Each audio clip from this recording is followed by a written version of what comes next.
श्री शिवाय नमस्तु भयम। दोस्तों, जैसा कि आप सभी लोग जानते हैं कि 13 फरवरी 2026 यानी शुक्रवार को पड़ रही है फाल्गुन महीने की कृष्ण पक्ष विजया एकादशी व्रत और कुंभ संक्रांति। और दोस्तों, यह वह तिथि है जो फाल्गुन मास में पड़ने वाली सबसे बड़ी तिथि है, क्योंकि यह शुक्रवार के दिन पड़ रही है और इसका बहुत ही बड़ा और विशेष महत्व होता है।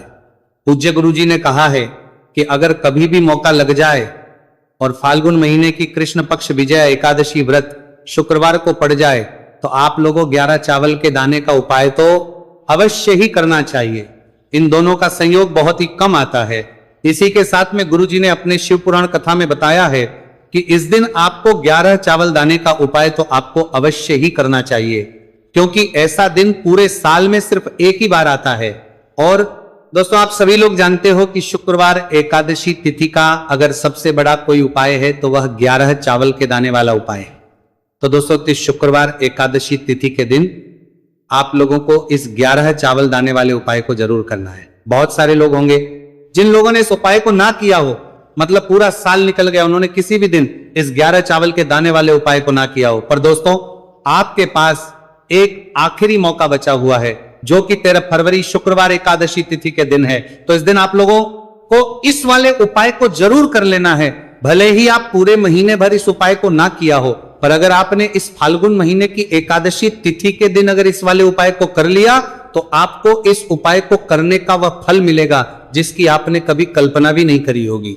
इसीलिए आप लोग इस वाले उपाय को एक बार जरूर कर लेना है, ताकि आप लोगों के हाथ से यह मौका ना जा सके और आपको इस उपाय को करने का फल मिल सके। दोस्तों, यह उपाय पंडित जी ने अपनी अभी की ही श्री शिव महापुराण की कथा में बताया है जी। इस उपाय को आज हम आपको बहुत अच्छे से समझाने वाले हैं। इस वीडियो को देखने बाद इस उपाय को समझने के लिए आपको कोई और वीडियो को देखने की जरूरत नहीं पड़ेगी। तो चलिए दोस्तों, उपाय को शुरू करते हैं। देखिए, ये इस फाल्गुन महीने के शुक्रवार एकादशी तिथि के दिन ये इतना खास होता है, इतना महत्वपूर्ण होता है देखा गया है कभी कभी बड़े बड़े पूजा पाठ अनुष्ठान से जो मनोकामना पूर्ण नहीं होते, वो फाल्गुन महीने के शुक्रवार एकादशी तिथि के दिन एक छोटे से उपाय करने से ही आपकी मनोकामना पूर्ण हो जाती है। और बहुत सारे लोग इस उपाय को किया भी है और उनको इस उपाय को करने का फल भी जरूर मिला है। अगर आप लोग भी इस उपाय को करना चाहते हैं तो आप इस उपाय को पहले अच्छे से समझ लेना, सुन लेना, उसके बाद करना। आपको इस उपाय का फल जरूर मिलेगा। और इस उपाय को कर लेने से आपके घर में चाहे किसी भी प्रकार की दुहक और समस्या क्यों ना चल रही हो, आपको उसका कारण भी नहीं पता है कि भाई ये समस्या किसका कारण से चल रही है, उसका भी कुछ कारण हो सकता है, जैसे पितृदोष हो सकता है या किसी भी तरह का मंगल दोष भी हो सकता है। तो इस दिन आप लोगों को ये वाला उपाय कर लेना है। ये एक ऐसा उपाय है जिस उपाय को अगर किसी विशेष दिन पर किया जाए तो भाई उस विशेष दिन का जो है वह तो हमें मिलता ही मिलता है, पर हमने उस दिन पर इस उपाय को किया है तो हमें उससे भी बड़ा फल मिलता है और फल बहुत जल्दी मिलता है, क्योंकि आप इस उपाय को बहुत ही बड़े और विशेष पर कर रहे हो। तो चलिए अब उपाय के बारे में बात करते हैं, लेकिन उससे पहले आप लोगों को यह जानना आवश्यक है कि आखिर यह उपाय किस समय करना है, किसको करना है और कैसे करना है। तो चलिए हम आगे आपको वीडियो में एक एक करके बता देते हैं। लेकिन उससे पहले अगर आप लोग हमारे चैनल पर पहली बार आए हैं या फिर मेरी आवाज आज पहली बार सुन रहे हैं तो हमारे चैनल को सब्सक्राइब जरूर कर लेना और इस वीडियो को करके कमेंट बॉक्स में श्री शिवाय नमस्तु भयम ओम नमः शिवाय जरूर टाइप कर देना। तो दोस्तों, इस 11 चावल के दाने वाले उपाय को हमें इस शुक्रवार एकादशी तिथि के दिन कैसे करना है, किसको करना है, किस समय करना है और कहां पर करना है, ये सारे सवालों के जवाब आपको इस वीडियो में मिल जाएंगे। और जो ये वीडियो देखेगा भाई, उसको 11 चावल के दाने वाला उपाय जरूर करना चाहिए, क्योंकि इस दिन एक चावल के दाने का बहुत ही बड़ा और विशेष महत्व होता है। और जब बात आ जाए 11 चावल के दाने की तो यह सोने पर सुहागा वाली बात हो जाती है और यह एक बहुत ही बड़ा उपाय हो जाता है इस शुक्रवार एकादशी तिथि का।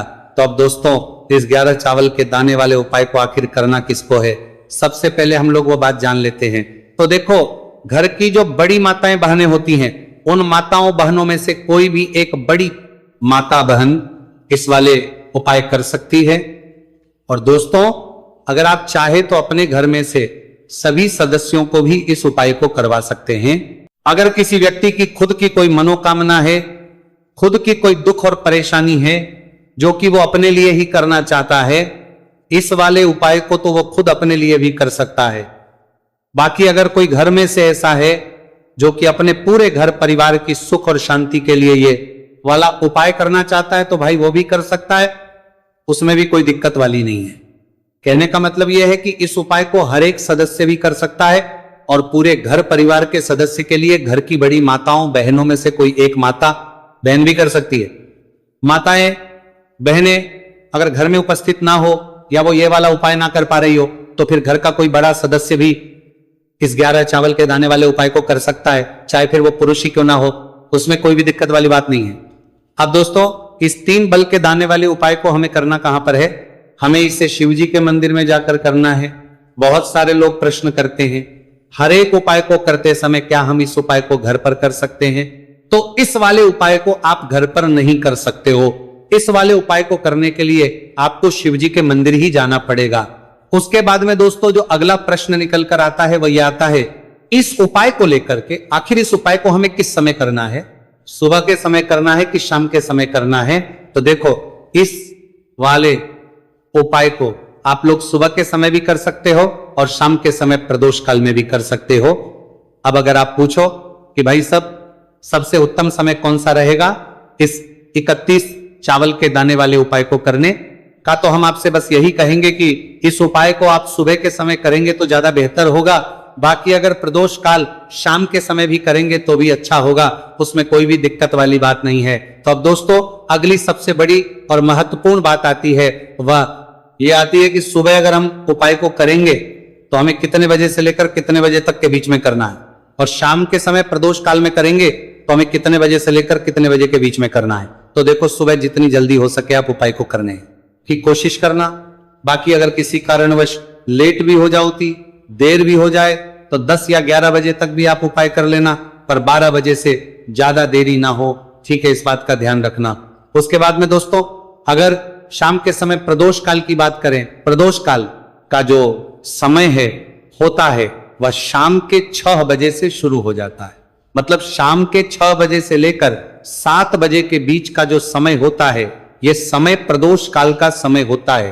पर अभी जो मौसम चल रहा है इस मौसम में जो है शाम बहुत देरी से होती है, तो आप इस उपाय को 7 या 8 बजे के बीच में भी कर सकते हो। मतलब शाम के 6 बजे से 8 बजे के बीच में आप कभी भी इस वाले उपाय को कर सकते हो, तो उसमें कोई भी दिक्कत वाली बात नहीं है। अब दोस्तों यहां पर इस उपाय को लेकर एक और सबसे बड़ी बात यह निकल कर आती है कि इस 11 चावल के दानों को हमें लेना कहां से होता है, और हमें इस उपाय को करने के साथ में क्या और कुछ भी सामग्री ऐसी होती है जो शिव जी के मंदिर लेकर जानी पड़ रहती है। तो देखो यहां पर हम आपको बता दें, सबसे पहले आप लोग ये जान लो कि ये जो 3 चावल के दाने वाला उपाय है, सिर्फ और सिर्फ आप उपाय की सामग्री लेकर कभी भी शिव जी के मंदिर मत जाना, क्योंकि हमें भगवान के सामने यह नहीं दर्शा है कि अगर हम भगवान शिव जी के मंदिर आए हैं तो अपने फायदे के लिए आए हैं। तो इसीलिए जो भी पूजन सामग्री है, उपाय सामग्री है 11 चावल के दाने, इसके साथ में आपको पूजन सामग्री भी जरूर लेकर जाना है। देखो अगर सुबह के समय उपाय कर रहे हो तो सीधी सी बात है 1 लोटा जल तो आप लेकर जाओगे ही जाओगे। वही 1 लोटा जल अगर मिट्टी का जल हो तो बहुत अच्छा रहेगा। मिट्टी का जल कैसे बनाता है इसके लिए हमने पहले से बहुत सारी वीडियोस बना दी है आपके पास। इस दिन एक आखिरी मौका रहेगा मिट्टी का जल शिव जी पर चढ़ने का और उपाय को करने का, बहुत बड़ा आपको इस दिन फल मिलेगा। तो इसीलिए इस दिन हो सके तो भाई मिट्टी का जल चढ़ाना तो अपने साथ में कम से कम 1 लोटा जल तो आपको लेकर जाना ही जाना है। अगर मिट्टी का जल नहीं है, बीड़ी का परवेली आपको छीत, तो घर का जल भी आप इस्तेमाल कर सकते हो। इसके अलावा जो भी पूजन सामग्री है, देखो 11 के दाने ये अलग आपके रहेंगे और जो आपकी पूजन सामग्री रहेगी वो अलग रहेगी। पूजन सामग्री में आप जो भी चीज लेकर जाना चाहे वो लेकर जा सकते हैं। एक बेलपत्र भी लेकर जा सकते हैं, उसमें कोई भी दिक्कत वाली बात नहीं है। वहीं अगर हम बात करें शाम के समय की, तो शाम के समय शिव जी पर जल नहीं चढ़ता है, इसीलिए शाम के समय आप लोग एक दीपक तैयार कर लें जो कि गोल तीखा आटे का, शुद्ध देसी गाय का घी का होगा, है ना। इस बात का आप लोगों को ध्यान करना है और इस दीपक को आपको घर से जलाकर नहीं लेकर जाना है, भगवान शिव जी के मंदिर में जाकर ही जलाना है। इस बात का भी आप लोगों को ध्यान रखना है।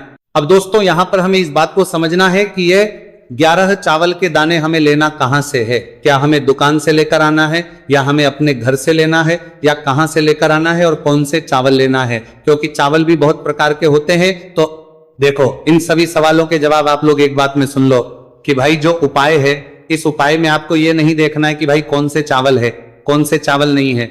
बस जो भी चावल ले रहे हो वो चावल का दाना सबूत होना चाहिए, मतलब साबुत होना चाहिए, टूटा हुआ नहीं होना चाहिए, कटा पीटा नहीं होना चाहिए। ये बात आपको ध्यान रखना है। बाकी आपका चावल बासमती हो या सादा चावल हो या कोई सा भी चावल हो, उसमें कोई भी दिक्कत वाली बात नहीं।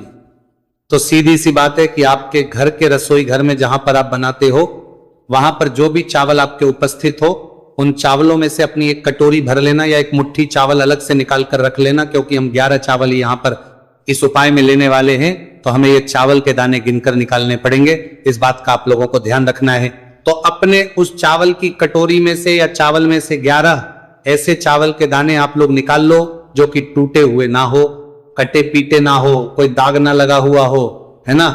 अच्छे साबुत चावल के दाने 31 दाने आप लोग निकाल कर रख लो, और इन्हें किसी भी एक कागज की पड़िया में या किसी एक छोटी सी कटोरी में आप लोग रख लो, ताकि यह सुरक्षित रहे, आपके एक भी चावल का दाना इधर उधर ना हो और आपका उपाय भी पूरा अच्छे से हो जाए। तो भाई जैसे ही आपका उपाय की जो सामग्री है, 11 चावल के दाने ये तैयार हो जाते हैं, उसके बाद में आपको जो भी अपनी पूजन सामग्री है, सुबह समय कर रहे हो तो 1 लोटा जल और 1 बेलपत्र या पूजन सामग्री जो लेकर जाना चाहो उसकी भी तैयारी कर लेना। और शाम के समय जा रहे हो तो भाई अपना जो दीपक है उसे तैयार कर लेना, ठीक है। और उपाय को करते समय शुद्धता का विशेष रूप से ध्यान रखना, ठीक है। सुबह सुबह स्नान करने के बाद ही उपाय को करने की आप लोग तैयारी करना। उसके बाद अगर शाम के समय की बात करें तो शाम के समय आपको स्नान करने की जरूरत नहीं है, पर शुद्धता ध्यान रखना है। आपको स्नान तो नहीं करेंगे, आप हाथ मुंह धोकर भी इस वाले उपाय को शाम के समय प्रदोष काल में कर सकते हैं, इसमें कोई दिक्कत वाली बात नहीं है। तो आप अपने उपाय की पूरी सामग्री तैयार करके आपके पास ही में जो आपका शिव मंदिर हो वहां पर पहुंच जाइए। सबसे पहले शिव मंदिर में जाकर आप लोगों को उपाय नहीं करना है, पहले भगवान के दर्शन करना है, भगवान से आशीर्वाद प्राप्त करना है, फिर शिव जी की शिवलिंग के पास में आना है। शिवलिंग के पास में आने के बाद जो पूजन सामग्री लेकर आए हुए हैं, जैसे कि सुबह गए हुए होंगे तो 1 लोटा जल और जो भी पूजन सामग्री लेकर आए हैं आप उनसे भगवान शिव जी की पूजन कीजिए। सबसे पहले तो 1 लोटा जल ही चढ़ेगा, फिर आपको 1 बेलपत्र श्री शिवाय नमस्तु भयम का जाप करते हुए शिवलिंग पर चढ़ा देना है। उसके बाद में आपकी पूजन सामग्री चढ़ेगी। उसके बाद में अगर दोस्तों शाम के समय अगर आप इस उपाय को कर रहे हो तो अपने साथ कम से कम एक जो दीपक है गोल बाती का, जो आप अपने साथ में लेकर गए हो, उस दीपक को मंदिर में जाकर अपनी माचिस से जलाना है और उस दीपक को शिवलिंग के पास में रखना है, ठीक है। इस दीपक को रखने के बाद ही आप लोगों को अपना ये वाला उपाय शुरू करना है। और दीपक को ज्यादा पास में मत रखना, वैसे भी गर्मी पड़ रही है, भगवान शिव जी को आंच नहीं लगनी चाहिए, है ना। तो भाई जैसे ही आपकी पूजा अर्चना हो जाती है, आप भगवान शिव जी को प्रसन्न कर लेते हैं। उसके बाद शिवलिंग के पास ही में आप कहीं पर बैठ जाइए, सामने या आसपास जिस जगह पर आपको बैठना हो वहां पे आपको पर बैठ जाइए और अपने वो 11 चावल के दाने अपने सामने निकाल कर रख लीजिए, क्योंकि अब यहां पर उपाय को यहां पर करने की आपको तैयारी करना है। और इस तरीके से जब आप उपाय करेंगे, पूजन सामग्री करने के बाद, पूजन अर्चना करने के बाद, तो आपको उपाय का फल बहुत जल्दी और बहुत होकर मिलेगा। तो अपने चावल के अपने सामने निकाल कर रख लेना। और ये जो उपाय है ये आपकी सीधे हाथ की हथेली से होगा, इसीलिए इस बात का भी विशेष रूप से ध्यान रखना है। तो सीधे हाथ की हथेली का प्रयोग करके ही आप लोग अपना इस वाले उपाय को करना। अपने सामने जो भी आपके कागज की पुड़िया है उसको खोलकर रख लो, या कटोरी है तो भाई उसे अपने सामने रख लो और अपने वो 11 चावल के दाने निकाल लो, ठीक है। उसके बाद में दोस्तों अब आपको क्या करना है कि शिवलिंग आपके सामने होगी, तो आपने वो 11 चावल के दाने एक एक करके जहां पर आपने बेलपत्र चढ़ाए हैं आपको शिव जी के शिवलिंग के ऊपर चढ़ाना है। कहां पर चढ़ाना है? शिवलिंग के ऊपर चढ़ाना है। और कहीं पर भी नहीं चढ़ाना है आपको अपने हथेली से, तो शिवलिंग के ऊपर चढ़ाना है। भले ही फिर वो अपने आप जलाधारी पर गिर जाए, ये मतलब वहीं पर गिर जाए, उसमें कोई दिक्कत वाली बात नहीं है, पर आप चढ़ाओ शिवलिंग के ऊपर। तो आपको क्या करना है? अपना पहला चावल का दाना उठाना है श्री शिवाय नमस्तु भयम बोलना है और शिवलिंग पर चढ़ देना है। इसी तरीके दूसरा चावल का दाना उठा है, शिवलिंग पर चढ़ना है और मंत्र बोल देना है। और फिर तीसरा चावल का दाना उठाना है, श्री शिवाय नमस्तु भयम बोलना है और चढ़ देना है। इसी प्रकार से आपको पूरे 11 चावल के दाने एक एक करके शिव जी के शिवलिंग के ऊपर चढ़ाना है और भगवान से प्रार्थना करते जाना है।